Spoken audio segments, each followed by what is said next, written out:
संसद के घर से इतनी बड़ी मात्रा में कैश नहीं पकड़ी गई होगी। कांग्रेस का मौन तो हमें समझ में आता है क्योंकि इनकी फितरत ही भ्रष्टाचार की है। अब मुझे समझ में आ रहा है कि मोदी जी के खिलाफ ये जो एक प्रचार अभियान चला कि एजेंसियों का दुरुपयोग हुआ है, वो क्यों चलाया गया। मुझे तो बड़ा आश्चर्य है, आजादी के बाद किसी भी दल के सांसद के घर से इतनी बड़ी मात्रा में कैश नहीं पकड़ी गई होगी।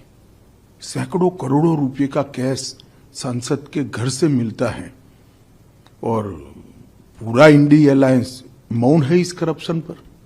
मैं तो पूछना चाहूंगा इनके साथियों को, कांग्रेस का मौन तो हमें समझ में आता है क्योंकि इनकी फितरत ही भ्रष्टाचार की है, परंतु चाहे तृणमूल कांग्रेस हो, चाहे जेडीयू हो, चाहे आरजेडी हो, ये सारे दल डीएमके सहित चुप बैठे हैं।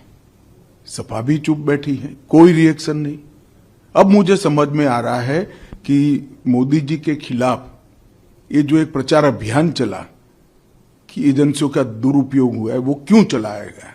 क्योंकि इनके जहन में एक डर था कि हमारे करप्शन के सारे कच्चे चिट्ठे खुल जाएंगे, और मैं मानता हूं कि ये उचित ही हुआ है।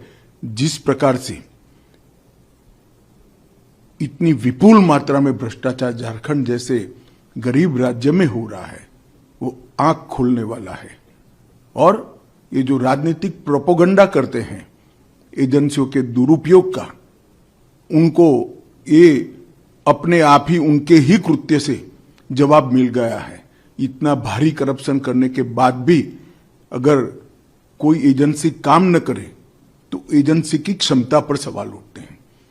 और मैं मानता हूं कि राहुल गांधी से लेकर इंडी अलायंस के सभी लोगों ने इसका जवाब देना चाहिए। भारतीय जनता पार्टी ये मसले को बहुत नीचे तक, इस देश के जन जन तक ले जाएगी और जागरूकता लाने का प्रयास करेगी। हमारी लड़ाई 2014 से भ्रष्टाचार के खिलाफ है। ढेर सारे कदम नरेंद्र मोदी सरकार ने उठाए हैं, प्रधानमंत्री जी ने उठाए हैं, और इस दिशा में हम जन जागरूकता